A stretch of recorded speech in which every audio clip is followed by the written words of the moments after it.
Qui peut bien être le plus puissant? Bonjour à tous et à toutes, j'espère que vous allez bien. Aujourd'hui, on se retrouve pour une nouvelle licence sur la chaîne, Lecteur Omniscient ou Omniscient Reader, pour ceux qui préfèrent ce nom-là. Un peu webtoon, ça fait pas de mal quand c'est de la qualité. Bon, je pense pas avoir besoin d'expliquer l'œuvre. Si vous regardez cette vidéo, c'est que vous devez connaître. Du coup, on attaque direct avec le chapitre 157. Allez, c'est parti. Le chapitre s'ouvre comme à son habitude sur la fenêtre d'information du scénario en cours. Et ici, il s'agit d'un scénario modifié, comme on avait pu le lire dans le dernier chapitre, le but étant de sacrifier soit la moitié des incarnations, c'est-à-dire 50 000 personnes, à peu près, hein, soit de tuer l'incarnation la plus puissante, sans que celle-ci ne soit précisée, c'est aux membres de la trouver. Cependant, un indice sera divulgué toutes les 4 heures pour démasquer le plus fort.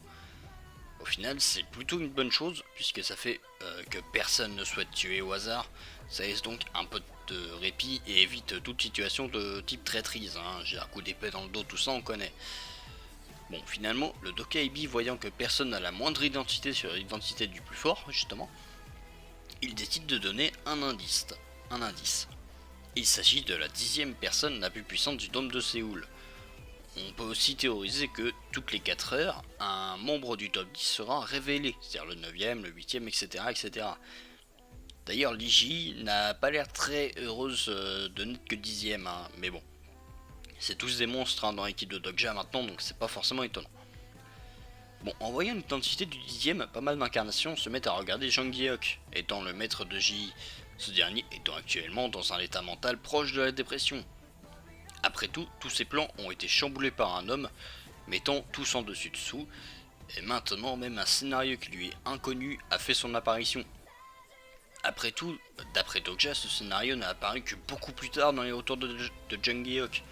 Je me demande s'il n'est pas précisé le retour, mais je suis pas sûr. Dogja, de son côté, est dans le beau drap, puisque si Jang Geok fait un retour, personne ne sait ce qu'il adviendra justement du monde du troisième retour, c'est-à-dire le monde actuel. Est-ce qu'il va être effacé ou est-ce que simplement c'est Jang Geok qui sera effacé de cette réalité-là? Pour l'instant, on ne sait pas, puisque même dans le roman, ce n'a jamais été précisé. Finalement, un peu de temps s'écoule et la première vague de monstres a été vaincue. Mais à quel prix? C'est 10 000 hommes qui sont morts durant cet assaut. Un dixième du dôme de Séoul. Cela nous montre encore une fois la brutalité de ce monde. Même si les incarnations ont reçu des aptitudes physiques surhumaines, mentalement ils restent humains et subissent donc le choc psychologique. La plupart des membres du dôme de Séoul vont probablement s'écrouler sous la pression avant même la fin du scénario. Et malheureusement, la première condition pour terminer le 8e scénario pourrait bien arriver d'elle-même, puisque si déjà un dixième a succombé, alors d'ici 4 vagues, soit 16 heures, plus de 50 000 personnes auront probablement succombé à leur tour, c'est-à-dire le nombre requis. Ce scénario pourrait alors se finir de façon dramatique, car nous aurions certes gardé les plus puissants, mais la vue de Séoul ne sera plus que du sang et des cadavres. Mais alors que Jang Geok passe par là et semble constater encore une fois le désastre, bien qu'il soit impassible de l'extérieur, on peut sentir dans ses yeux qu'il est complètement retourné et dévasté à l'intérieur. Alors qu'il allait probablement encore constater son impuissance, il est interpellé par Dogja voulant discuter avec lui. C'est ainsi que les deux se rendent au sommet d'un bâtiment pour être tranquilles et ne pas être interrompus. Dogja, comme à son habitude, consulte le catalogue des personnages, enfin ici la brochure récapitulative au vu du nombre d'informations.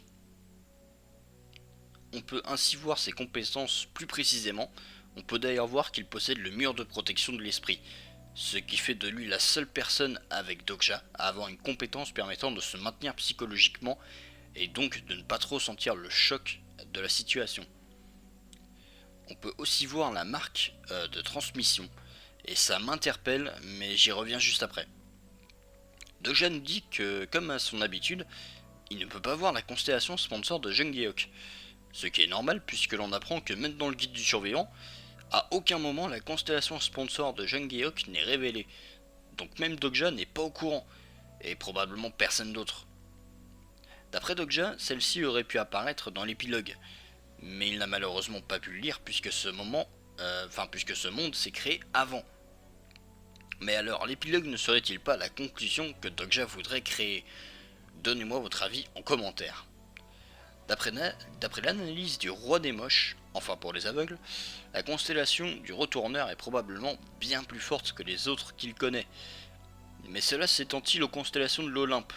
Le pouvoir de cette constellation est suffisant pour manipuler le temps et gérer les probabilités. Cependant, il doit y avoir une condition pour qu'une telle constellation puisse agir ainsi.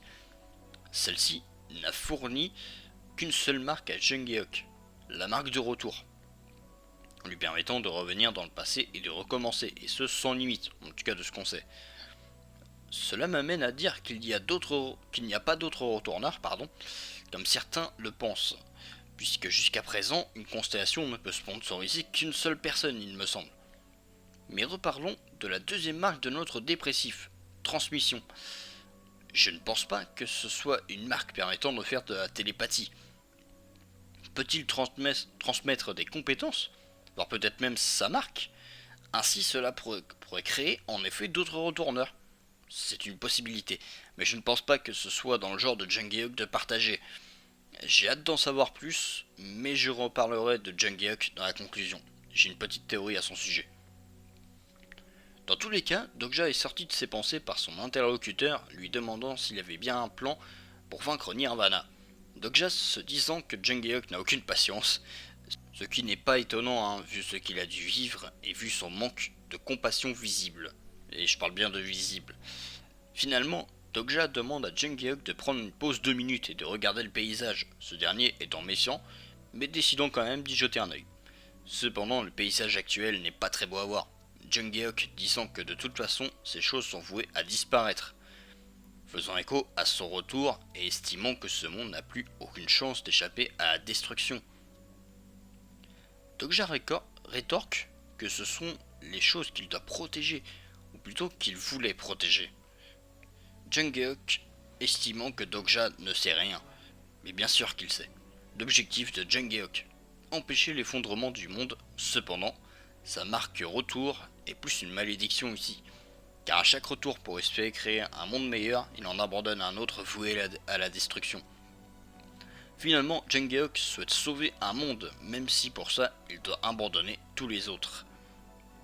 Ainsi, Dokja, par une belle phrase philosophique, parvient à ébranler Jungeok, lui faisant demander ce que Dokja sait sur lui. Et pour réponse, un rappel à l'ordre. Ressaisis-toi. Ce n'est pas en répétant les mêmes actions plusieurs fois que le résultat sera meilleur. Le résultat peut être meilleur, mais ce n'est pas une garantie. Et pour le coup, si Dokja le met en garde, ça veut clairement dire que les prochains retours seront catastrophiques. Il lui rappelle aussi les événements du Donjon Cinéma, où Jungeok était arrivé à bout psychologiquement. De son côté, Jungeok, qu'on voit sous un autre jour, celui d'un homme ayant encore de l'espoir pour son objectif, estime que le prochain sera forcément mieux puisqu'il possède plus d'informations. Cette façon de penser, de faire un retour dès qu'il y a le moindre imprévu, ce sont les symptômes d'une dépression post-retour. En gros, l'esprit de Jungeok est plus ébranlé qu'on pouvait le penser. Dokja va finalement en livrer un peu plus sur les futurs retours, en prenant un point de vue théorique pour ne pas trop en révéler sur lui non plus. 10 ou 20 retours. Prenez ça en vie de Jungeok, et c'est le temps qu'il lui faudrait pour enfin voir une légère amélioration. Alors imaginez le nombre de retours nécessaires pour compléter tous les scénarios. Autant dire que le Jungeok de la fin du guide du survivant devait être détruit depuis déjà bien longtemps, surtout si sa dépression a commencé seulement dans le 3e retour. Pour continuer son explication, Dokja rappelle à Jungeok le vrai problème, car celui-ci arriverait une fois qu'il aurait sauvé le monde où il se trouve.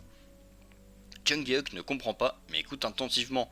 Il est clairement intrigué par les paroles de Dokja, et cette planche nous le montre très bien, ils sont à égalité et se parlent d'égal à égal. De son côté, le roi moche, toujours pour les aveugles, demande à son égal si celui-ci pourra être fier une fois qu'il aura sauvé son monde. Et ce même après avoir effectué jusqu'à 200 retours.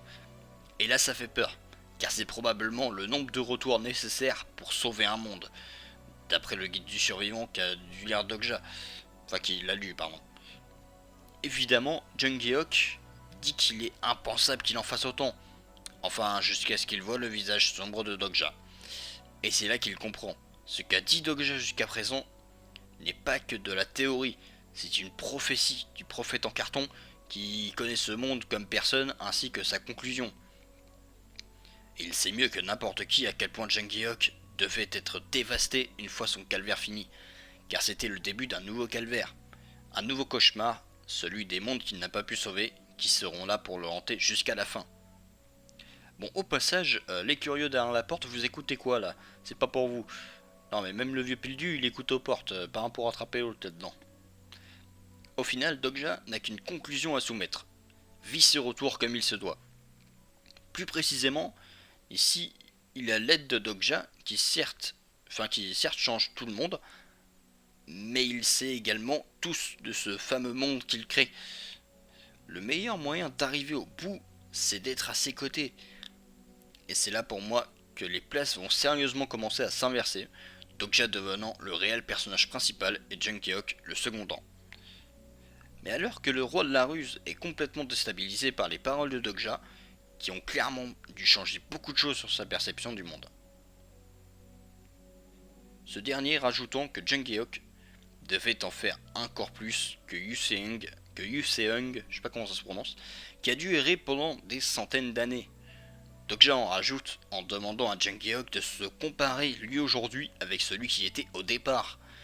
Il ne peut répondre, car il le sait, il n'est plus du tout le même.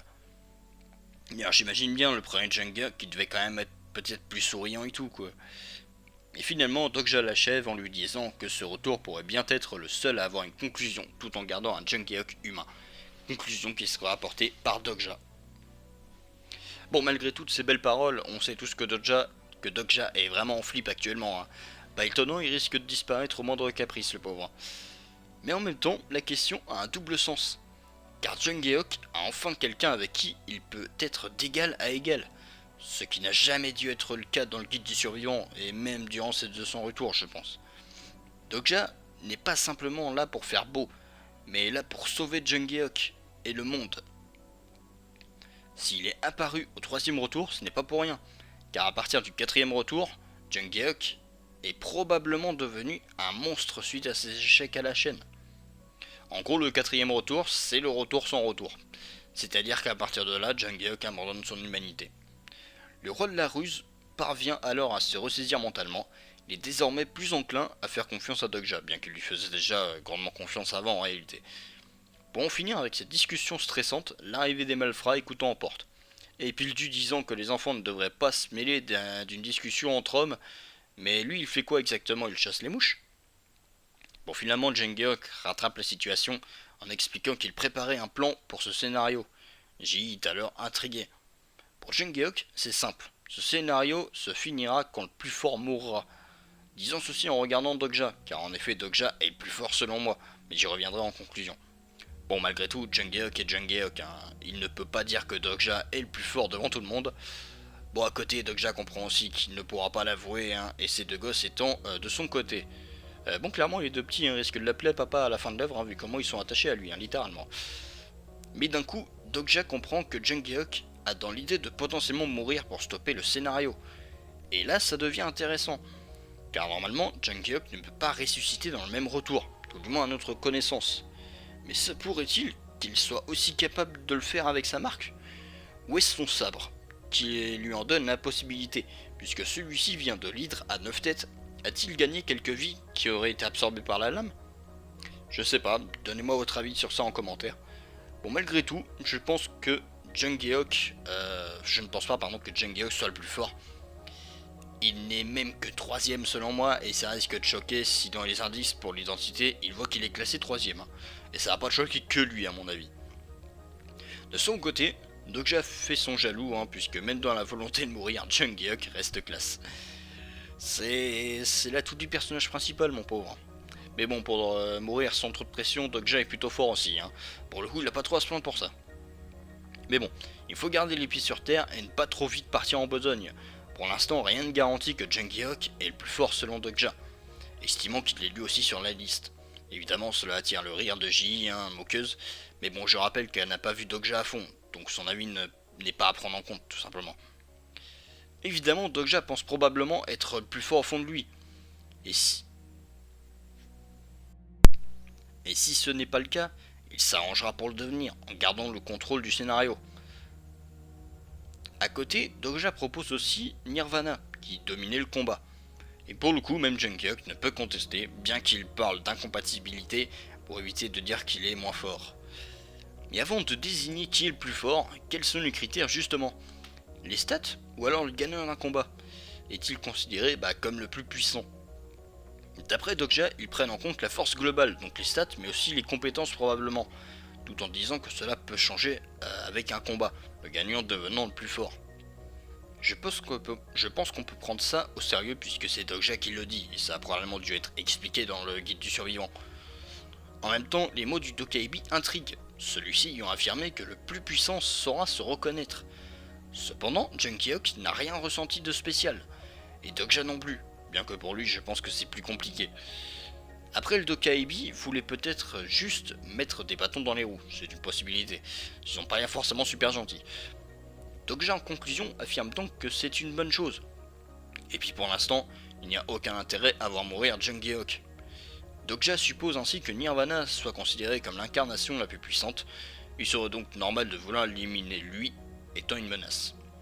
Mais il reste toujours la possibilité que ce soit Jungkook, Dokja étant encore mis à l'écart, ce qui est normal puisque presque personne ne connaît son vrai niveau. Et du coup, si ça devait être Jungkook, ils devront y penser le moment venu, d'après Dokja. Pour moi, si cela devait arriver, Dokja déciderait de le défier pour le vaincre et deviendrait ainsi le plus fort. Le chapitre se termine sur ça, mais il y a encore pas mal de choses à ajouter en conclusion. Commençons par Jungkook et son passé ainsi que sa constellation sponsor selon moi. Selon moi, la constellation sponsor de Jungkook n'est autre que Chronos, le dieu du temps, un dieu quand même sacrément balèze dans la mythologie grecque, et qui pourrait probablement supporter les probabilités. Et son pouvoir étant le temps, accorder la marque de retour, c'est clairement pas improbable. Mais comment Jungkook a-t-il pu obtenir une telle constellation sponsor? Eh bien, toujours selon moi, il l'a obtenu à la fin de sa première vie. Il a dû aller assez loin dans les scénarios et était probablement l'une des dernières incarnations, si ce n'est la dernière, obtenant ainsi le pouvoir de tout recommencer. Jungkook ferait donc tout pour éviter de revoir ce massacre qui a dû le traumatiser. Maintenant, passons à la question qui intéresse tout le monde, et mon avis sur cela. Quelle est l'incarnation la plus puissante du dôme de Séoul? Eh bien pour moi, il s'agit de Dokja comme je l'ai déjà dit. Cependant, c'est assez particulier, puisque sur le plan des stats, c'est clairement Nirvana. Mais Dokja possède son marque-page, et donc Kyrgios. Et je vous rappelle qu'avec son mode petit être, il a littéralement one-shot Nirvana. C'était même pas un combat, c'était juste un one-shot. Donc si le gagnant d'un combat est considéré comme le plus fort, eh bien Dokja est actuellement le plus fort, et même très très largement. Enfin, ça c'est évidemment c'est en considérant que le mode petit être soit compté, ce dont on n'est pas sûr. Mais si ça compte, Dokja est bel et bien le plus fort. De plus, le Dokaibi a affirmé que le plus puissant se reconnaîtrait. Et dans ce chapitre, à aucun moment, Dokja n'a eu d'hésitation en ce qui concerne le fait d'affronter Nirvana. Et face à Jungkook, il estime quand même être le plus fort, même si personne ne le prend au sérieux, puisque personne ne connaît sa forme petit être. Au final, personne ne connaît la réelle puissance de Dokja à l'heure actuelle, à part Jungkook et Nirvana. Voilà. Et j'espère que la review vous aura plu. Et puis moi, je vous dis à plus pour une prochaine vidéo. Bye tout le monde.